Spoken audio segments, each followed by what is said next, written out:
আমরা এখন পর্যন্ত আইসিটির দুইটা পার্টের সাথে সবসময় পাশাপাশি রেখে কাজ করি, একটা হচ্ছে কমিশন আর একটা হচ্ছে প্রসিকিউশনের। ওনারা আমাদেরকে যাদেরকে ডাকতেন তাদেরকে আমরা পাঠাতাম, ওনারা আমাদের সাথে মিটিং করতে চাইলে মিটিং করেছি, তাদের কিছু জিজ্ঞাসা থাকলে আমাদেরকে জানাতেন, সেই প্রশ্ন উত্তর আমাদের যতটুকু সম্ভব আমরা দিয়েছি।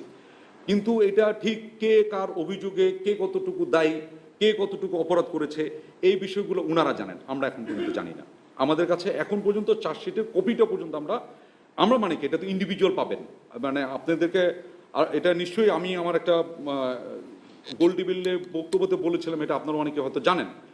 ইভেন এটা যেটা গুম কমিশনের যে সেকেন্ড রিপোর্ট, যেটা ইন্টারিম রিপোর্ট, ওখানেও তারা বলেছে as an organisation Bangladesh army was not at all involve with disappearance, forceful disappearance. এটা কতিপয় আমাদের অফিসার হয়তো র্যাবে ছিল, হয়তো ডিজিএফআইতে ছিল, ইত্যাদি জায়গা থেকে, নট ইনসাইড আর্মি থেকে কিন্তু না।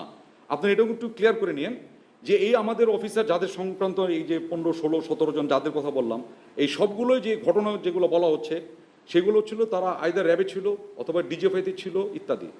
র্যাব স্বরাষ্ট্র মন্ত্রণালয়ের আন্ডারে, র্যাব আর্মি হেডকোয়ার্টার আন্ডারে নয়। এবং র্যাব কীভাবে ফাংশন করে তার আর্মি হেডকোয়ার্টারের কাছে রিপোর্টিং বা অন্য কোনো কিছুতেই সাথে সম্পৃক্ত নয়। DGFI directly under prime minister office, সেখানে আর্মির আন্ডারে অবশ্যই নয়। এখন পর্যন্ত এখনও যে ডিজিএফআই যে আছে, he is not under army headquarters, he is under prime minister office and currently under chief advisor's office. They are functioning under the jurisdiction, তাদের যে আইন, তাদের যে প্রেক্ষাপট, তাদের ওইটার তার রিপোর্টিং সিস্টেম ওইরকম। সেই ক্ষেত্রে তারা ওইখানে করেছেন, যেহেতু ওনারা আমাদেরই সদস্য, আমাদেরই ইউনিফর্মধারী, ব্রিগেডিয়ার, ফুল কর্নেল, লেফটেন্যান্ট কর্নেল, মেজর, নাম তো আমার মতোই তো।